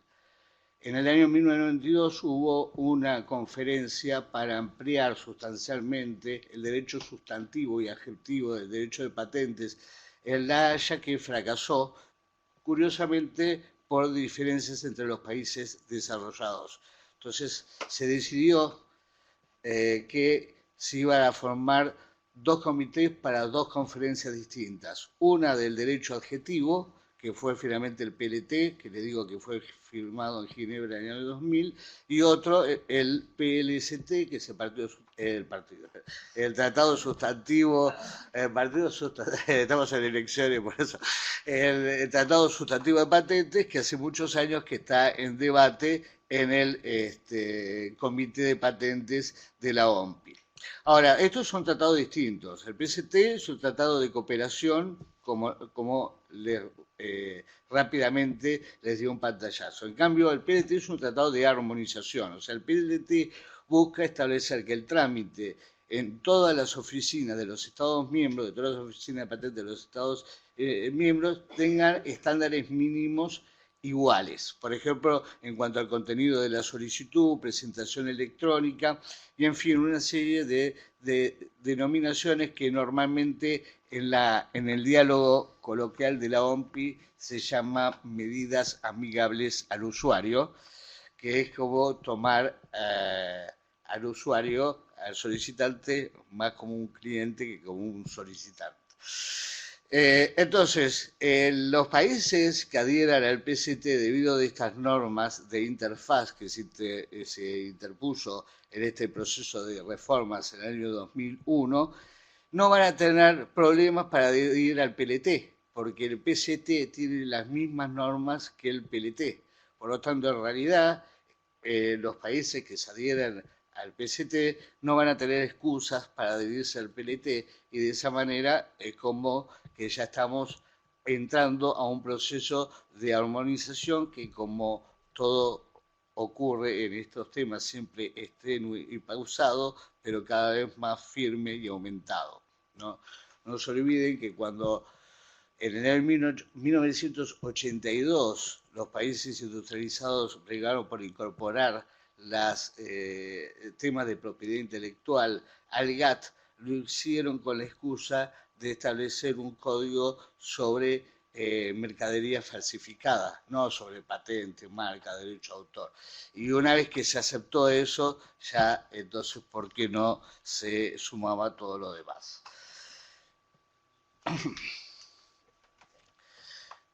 Hay otro tema que es importante, que es la ampliación del plazo para iniciar el trámite nacional. Como yo le digo, el PCT no es un trámite de concesión, sino que es la concesión finalmente es otorgada por los países que cada solicitante quiere elegir. Eso es lo que se llama la fase nacional.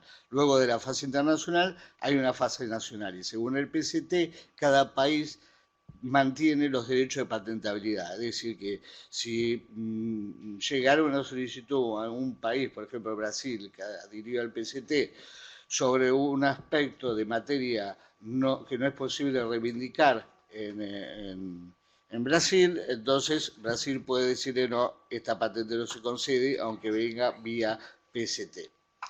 Ahora, el nuevo ya amplió a 30 meses el plazo, ¿no?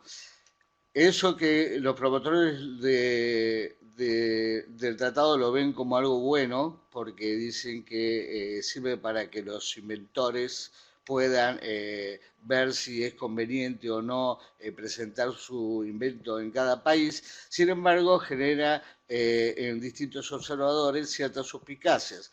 Por ejemplo, Brasil, cuando se discutió este tema, dijo, en particular, la propuesta tendría el efecto de ampliar el periodo de incertidumbre legal con respecto a terceros y podría evitar que los inversores tomaran decisiones hasta que se recibieran los resultados de un examen nacional sustantivo. Esto es así porque si una empresa presenta, una gran empresa, presenta una solicitud de patentes, ningún competidor, y tiene 30 meses para recién presentarlo en la fase nacional, ningún competidor se va a animar a lanzarse al mercado, aunque sepa que esa patente debería no ser concedida por el miedo a los proyectos legales que son generalmente costosos. Esto es particularmente preocupante en el ámbito farmacéutico, donde los medicamentos, el ingreso al mercado de los medicamentos genéricos es importante promoverlos para generar que bajen los precios. Después hay otra reforma muy importante que es la del artículo 43.10.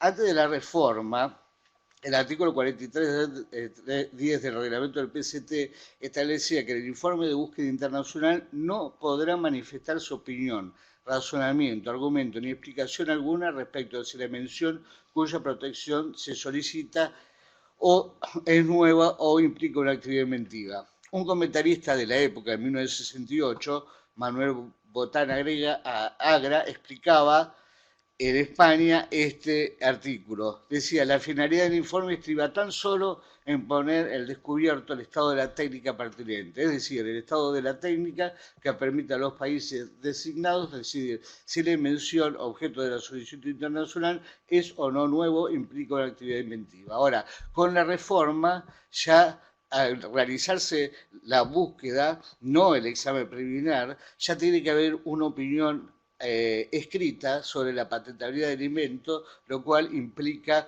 un adelantamiento que realmente no debería ser admisible, pero además tiene el otro inconveniente que es una medida, ya ahora el solicitante tiene una medida de presión sin llegar al examen preliminar para que las oficinas nacionales concedan la patente que solicita. Por eso digo que ya lo del artículo 42 no importa, porque con el capítulo 1 ya se tiene esta información previa.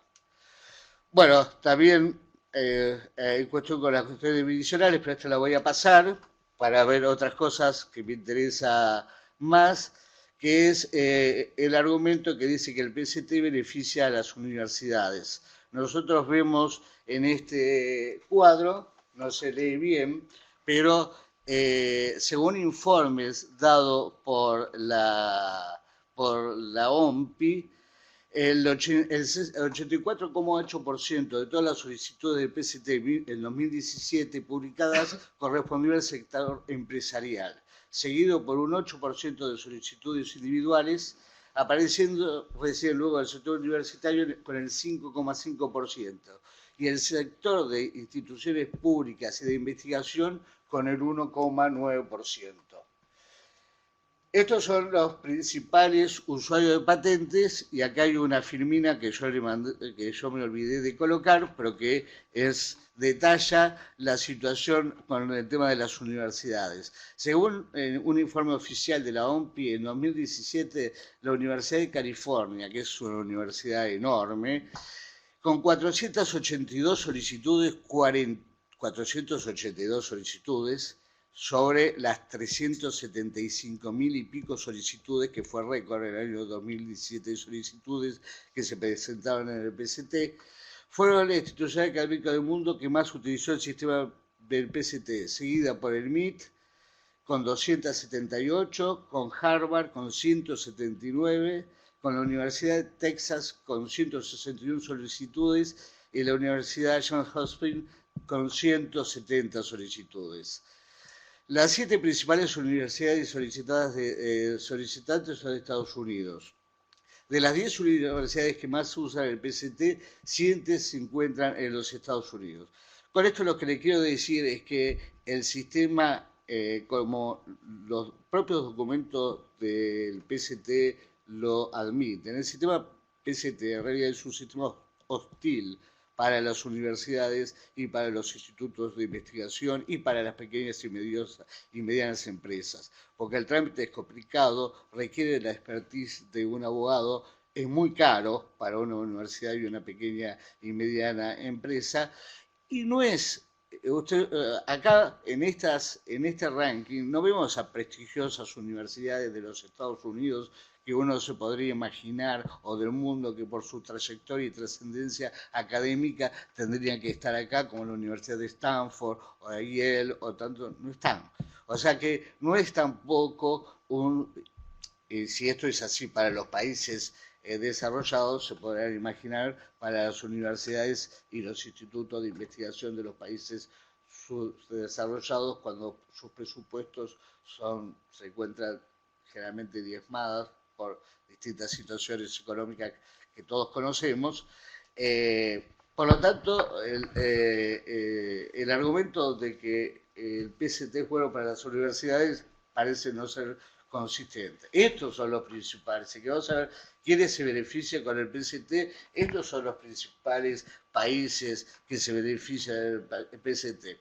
Ahora, tomen en cuenta que la mayoría de los países miembros del PCT, y esto habla de la gobernanza del PCT, son países subdesarrollados. Sin embargo, las decisiones se adoptan, me mostró el cero, sin embargo, las decisiones se adoptan solamente para favorecer a las grandes empresas, que son las grandes beneficiarias de, yo les hablé de la mayor universidad de Estados Unidos en presentar solicitudes de patente del PCT es con 400 solicitudes, la Universidad de California, pero miren la cantidad de solicitudes que se presentaron en el 2017. Huawei, me pasé porque estoy ocupado, pero es un dato interesante. En el año 2017 presentó 3 veces más cantidad de patentes que esas 5 universidades norteamericanas que yo les presenté. Bueno, este es un cuadro que después lo va a mostrar, y la conclusión final es la siguiente. En todos los países del mundo, cuando se adoptan, los diseñadores de políticas públicas adoptan decisiones, la adoptan en un contexto general, donde muchas veces tienen que tomar las decisiones que no quieren tomar o que no pueden tomar, o porque negocian, y todo ámbito de negociación, más en el ámbito comercial, plantea eso que los expertos en comercio internacional llaman win-win situation, todos ganamos, pero todos tienen que ceder. Yo digo una cosa. Ahora, en todos los países los diseñadores de políticas públicas están bien informados, ¿no? Si ustedes ven los informes de la Trade Federal Commission, del Congreso de los Estados Unidos, de la OCDE, tienen informes muy importantes, no se mienten entre ellos. Entonces yo digo, puede ser que por distintas circunstancias políticas, como por ejemplo negociar un tratado, o nosotros debamos adoptar una decisión como podría firmar el PCT. Ahora, de ahí a salir a postular, o si yo soy ministro y viene alguien y me dice que el PCT es bueno porque beneficia a la innovación y a las universidades y a los institutos de investigación, pareciera que no es consistente con la realidad. O sea, el PCT es un tratado por y para los países industrializados y que forma parte del proceso de expansión de los derechos de propiedad intelectual que vienen con fuerza desde el 90 o que empezó desde el siglo XIX. Nada más, muchas gracias. No estoy tan mal. Bueno, muchísimas gracias, Guillermo, fue muy claro. Creo que la presentación de Juan Correa ahora va a complementar, porque él básicamente se va a ocupar de algunos países de América Latina que firmaron el PCT y vamos a ver el impacto que causó en sus sistemas. En particular, Juan miró el caso de Chile, Colombia y Perú. Apenas estés listo, Juan, comenzamos porque estamos completamente atrás en el tiempo, pero después aprovechamos los siguientes espacios de intercambio social, porque la verdad que hay muchas preguntas y consultas para cada uno de los que están acá. Yo sé que tenía que ser rápido al final. Qué bien. Por eso no quería estar al final. Claro. Solamente un par de comentarios antes de empezar en base a lo que dijo Guille. La realidad es que el PCT no empezó fácil tampoco. Desde la década del 50 que empiezan las negociaciones ya tenía bastantes contradicciones y de hecho varios juristas americanos ya consideraban que había una solución mejor a través del Convenio de París, ampliando plazos de prioridad y estableciendo un sistema interno, y no necesariamente llegar a una conferencia diplomática a través del BIRP y después de WIPO, que nos llevara al PCT, que de hecho, como bien explicó bien Guillermo después, fue mutando durante el tiempo y hoy requiere, y ya también estaba planteado desde la década del 80 y del 90, una asesoría técnica y una especialidad que no hace posible para cualquier actor ingresar al sistema. Lo que tiene también de interesante esto es, ustedes saben que la OMPI administra varios tratados y tiene varios sistemas similares al PCT.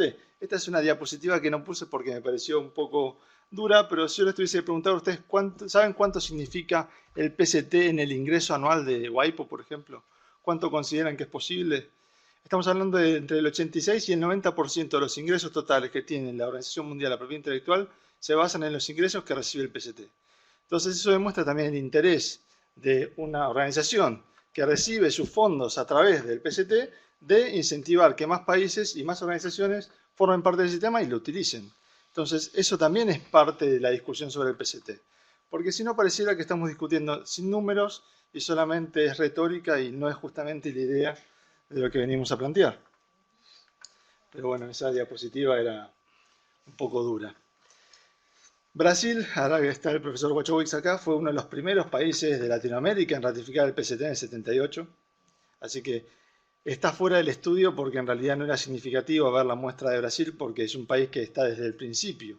Entonces, estudiar el caso de Brasil no iba a modificar los parámetros de solicitud de patentes de PCT o no, porque aparte uno de los postulados que también proponemos es que el incremento en solicitudes de patente a nivel mundial no se da por el PCT, sino se da también por una cosa clara que es el TRIPS.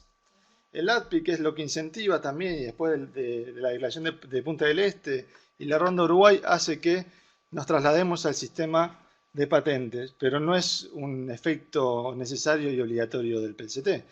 Y el segundo postulado que vamos a ver acá es, se habla mucho de que el PCT incentiva también la inversión extranjera directa porque uno recibe más solicitudes de patentes extranjeras, que eso es una forma de medir o de incentivar a la inversión extranjera directa, y lo que vamos a ver en los tres casos es que eso no es lo que termina ocurriendo. Entonces, los objetivos originales del PCT eran la simplificación y reducción de costos en los trámites de solicitud y el progreso de las ciencias, que bueno, esto está más en los postulados de la realidad de lo que ocurre, como bien dijo Guille, las universidades o los centros públicos, o mismo lo que vamos a ver nosotros, los países en desarrollo, no son grandes usuarios del sistema. Pero esto no está basado solamente en conclusiones mías personales, sino que está basado en evidencia empírica y distintos estudios que se hicieron. Por ejemplo, para el impacto que tuvo el PCT en Perú en su momento, antes de la ratificación del TLC con Estados Unidos, un estudio que se hizo posterior a la implementación de Jordania del PCT, que vieron la muestra y vieron realmente si esto había incentivado o había mejorado el sistema. Y después, por supuesto, otros estudios que analizan la cantidad de solicitudes de patentes a través del PCT en diferentes partes del mundo y llegan a conclusiones. Entonces, ¿cuáles son estas conclusiones a las que llegan parte de estos estudios? Que el impacto del PCT no es por el PCT mismo, sino que para que haya mayor nivel de solicitud de patentes a través del sistema, tiene que haber un mayor nivel de gasto de inversión y desarrollo, de investigación y desarrollo. Que el Producto Bruto Interno per cápita también influye en la cantidad de solicitudes de patente y la producción de solicitudes de patente, y por supuesto la participación de empresas extranjeras dentro del país. Estos son partes de los elementos que son determinantes para ver el nivel de solicitudes o la influencia que pueden tener un sistema como el PCT en un país en desarrollo como el nuestro. Y lo segundo que es importante, porque he visto varios estudios que hablan del beneficio también del PCT, es que la mayoría concuerda que no se puede ver una muestra hasta después de 5 años de ratificado el PCT. Porque, como bien explicó Guille, hay un periodo de transición, donde después lo vamos a ver con las estadísticas, donde la cantidad de solicitudes baja, y también el nacional tiene que aprender o a conocer a usar el sistema. Entonces, las mediciones muestran que entre 4 y 5 años es el periodo de muestra donde podemos ver realmente el efecto que tiene el tratado en estos países. Por eso los 3 países que se toman son países que ratificaban el PCT ya hace larga data, que es Chile y Perú en el 2009 y Colombia en el 2000. Por ejemplo, este documento hecho por WIPO, por la División Económica, es sobre el impacto que tendría Chile en la ratificación del PCT. Lo que vamos a ver con este informe es que ellos pronosticaron un impacto que no pasó. Así que eso también es importante. ¿Qué es lo que podemos ver? Que pocas firmas hacen uso del sistema PCT, que eso es lo que también ya dijo Guille. Que lo que puede pasar es que haya una normalización internacional, que también es el mismo postulado. De hecho, es un trabajo conjunto que tenemos, así que estamos alineados. Y que el PCT, que podría convertirse en una herramienta para la transferencia de tecnología, no es lo que termina pasando en estos países. Más cerca del micrófono. Sí, perfecto. ¿Ahí? ¿Estoy bien? Sí, porque pusieron el aire, Ajá. no debería haber mucho ruido. Estos son todos estudios que se hicieron sobre el Tratado de Cooperación de Patentes y es lo que estos estudios terminan como conclusión. Para que sepan que no solamente soy yo. Acá vemos el número de solicitudes y publicaciones y esto es un dato importante. El PCT no es el sistema de mayor confianza para las empresas, las firmas o los particulares, sino que por lo general prefieren la solicitud directa. No es el PCT el sistema que se utiliza. Como vemos en el segundo gráfico, las directas, que es la línea azul, están muy por arriba de las solicitudes que se utilizan a través del PCT. Bueno, acá nos mareamos un poco. El primer gráfico ya lo vieron, que es el mismo que presentó Guillermo. Y el segundo marca es la incidencia que tienen los países en desarrollo en la cantidad de solicitudes en el PCT. La realidad es que si hoy midiésemos a China dentro de las solicitudes del PCT, estaríamos hablando de un 20%. Pero China es el 17% de ese 20% en las solicitudes que entran por el PCT. Que también, como bien dijo Guille, Huawei y Xiaomi, que son las principales solicitantes de patentes, también explican un poco cuál es la situación de la guerra comercial con Estados Unidos, donde la tecnología tiene mucho que ver y las solicitudes de patente, porque Estados Unidos vio que venía con una tendencia donde era el primer solicitante hasta hace 5 años y esa tendencia se revierte siendo China hoy el principal solicitante y usuario del sistema del PCT, más allá de esos números. Perú, otra cosa del estudio, más o menos estamos hablando de todos países que tienen un mismo ingreso, un PBI similar. Entonces, eso también para que la muestra sea relativamente comparable, si no, no tendría mucho sentido. Ratifica el PCT en el 2009, 32 millones de habitantes, un PBI de 211 mil millones de dólares. ¿Qué es lo que dice De la Cruz en un estudio antes de la ratificación del PCT? El PCT favorecería preponderantemente a las empresas extranjeras, generándose barreras a la entrada y precios superiores a los costos marginales, reduciéndose en sentido estático los niveles de competencia. Este fue el postulado de De la Cruz, que yo creo que no se cumple totalmente, sino que el resultado es parcial. Este es el nivel de solicitudes de patente en Perú. Esa decaída brutal que vemos en el 2010 es el ingreso al PCT. Son los 18 meses posteriores a la solicitud, las primeras publicaciones. Lo que es interesante y que vamos a ver en casi todos los países de la muestra es que nunca van a llegar a los niveles de solicitud anteriores a la ratificación del PCT. Entonces, si nosotros pensábamos que el PCT iba a incentivar a que haya más patentes dentro del país, que esto iba a ser favorable para la transferencia de tecnología, favorable para la inversión extranjera directa, no es lo que termina ocurriendo. Acá, bueno, el gráfico no se ve bien, es un poco confuso, pero la línea amarilla es el total de solicitudes, tanto por fase directa como por PCT en Perú. Como ven, está muy por debajo de la línea original previa al ingreso del PCT. Y por supuesto la caída y la línea azul, que es el comienzo del PCT, son las primeras solicitudes que entran al país por PCT. Muy rápido para que Valentina no me rete. Esto igual creo es obvio mostrarlo, pero es la curva de residentes y no residentes. La naranja creo que todos saben que es, ya no tengo que explicarla. Y acá, uy, este gráfico me olvidé de terminarlo. Vemos que Estados Unidos y Alemania y Suiza, el porcentaje de concesiones, esto sí es importante también para verlo, el porcentaje de concesiones en los países que vamos a ver, salvo Colombia, no es tan alto. Entonces tiene un ingreso importante de solicitudes de patente, pero no tiene un nivel alto de concesiones. Y esto se explica, y lo que vamos a ver en Colombia en particular, es por la laxitud de las oficinas nacionales o no en materia de criterios de patentabilidad. Entonces, en alguna forma el PCT se puede contrarrestar también con criterios más estrictos de patentabilidad. Entonces, vemos acá, en el caso de Estados Unidos, de casi 6.000 solicitudes, solamente se concedieron 1.700. Y esto es un dato que creo que es muy relevante también en el análisis de una postura pro o en contra de ratificar el ingreso del PCT. ¿Ya 5? Pero me faltan 2 países. Otra cosa importante, que bueno, lo voy a hacer más rápido, es la mayoría de los países, la primera solicitud que hay a través del PCT, siempre estamos hablando de productos farmacéuticos, para los 3 países. No estamos hablando de biotecnología, no estamos hablando de telecomunicaciones, que es el caso, por ejemplo, de los países asiáticos. Cuando nosotros vemos las curvas de solicitudes de patente a través del PCT de otros países, estamos hablando de telecomunicaciones. En Latinoamérica, en la mayoría de los países, siempre vamos a hablar de productos farmacéuticos. Por lo cual también es importante ver este tipo de políticas en favor o no de políticas de salud pública. Entonces, ¿cuál es mi conclusión con Perú? Por supuesto, los beneficiarios son solicitantes extranjeros. Y esto, de acuerdo a un informe del Banco Mundial, la adopción de tecnologías extranjeras fue más lenta en Perú que en otros países de la región y tan solo el 7% de las empresas peruanas licencian tecnologías al exterior. Que esto también está asociado a patentes o a la transferencia de tecnología asociada a las patentes. Entonces, lo que quiero decir con esto es que los indicadores que propician un sector de la academia o sectores de interés a favor de la ratificación del PCT no es lo que se termina cumpliendo en los hechos en los países donde ya ratificaron. Que se comprueba más la teoría que vimos al principio, que tiene más que ver con los gastos de I+D, población per cápita, mercado interno, eso es lo que va a ser más favorable al mercado. Chile.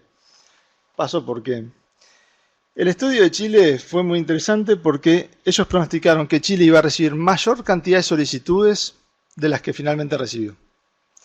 El estudio que hizo WIPO a nivel de la división económica indicaba que para el 2014, que es para el año que íbamos a poder ver la muestra, iba a recibir 4.350 solicitudes y Chile terminó recibiendo 2.894.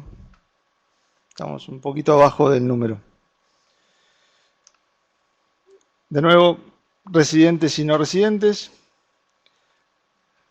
Vemos que la diferencia, el otro caso de Chile es que Chile, tener un PBI per cápita más alto que Perú, recibe casi el doble de solicitudes. En Perú estamos hablando de 1.100, 1.200 y acá estamos hablando de 2.400, 2.500 solicitudes. Eso muestra cuál es el interés también del usuario del sistema en buscar dónde va a querer patentar su tecnología. Este gráfico, que es muy similar, vemos 2010 el ingreso al PCT y vemos que de nuevo nunca llegan todavía, estamos hablando de 2017, al ciclo anterior. Las concesiones en el caso de Chile de residentes es absolutamente marginal, es muy baja. De hecho, tuve que ponerle etiquetas porque no se veía, pero estamos hablando de 9, 22, 30... sobre el total de concesiones, que es la línea que se ve, que no se ve. Los principales solicitantes de Chile, que esto también es importante, cuando veíamos Perú, Perú no está dentro de los principales 10 solicitantes de su propio país en materia de patentes. En cambio, en el caso de Chile. Chile es el segundo solicitante de patentes. Significa que los residentes son usuarios del sistema. Pero después vemos siempre los mismos países, Estados Unidos, Alemania, Suiza, que tiene que ver también con qué es lo que se busca proteger. Estamos hablando de productos farmacéuticos.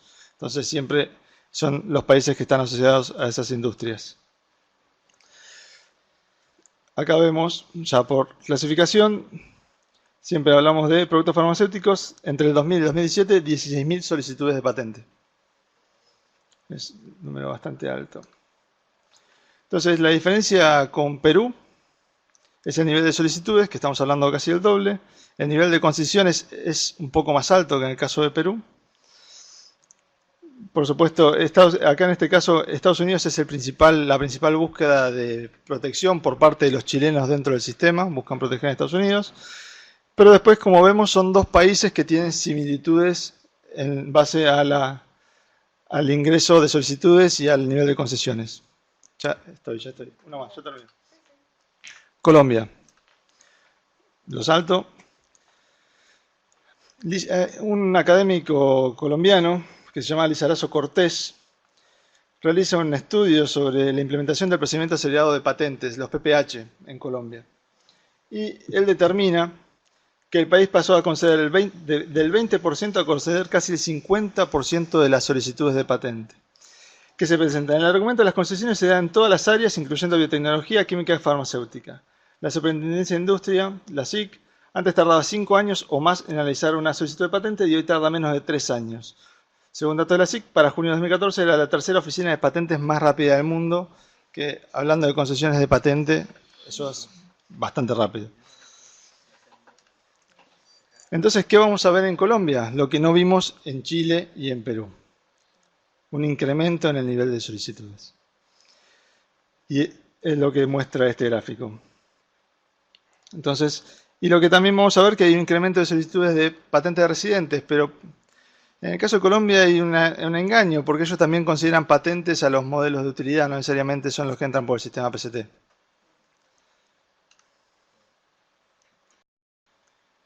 Entonces, lo importante de esto, para cerrar en definitiva, es la laxitud de los criterios implica también al nivel de solicitudes que uno va a recibir a través del sistema PCT. Entonces, para cerrar, porque veo que es más de lo mismo y ya está. Estas son la curva de los 3 países en solicitudes. El primero es Chile, el segundo es Colombia, que muestra un incremento muy alto, y el tercero es Perú, porque tiene un nivel de solicitudes más bajas. Entonces, para concluir, lo que muestra la evidencia empírica a través de las solicitudes, esta información está sacada directamente de las oficinas nacionales de propiedad intelectual o las oficinas de patentes.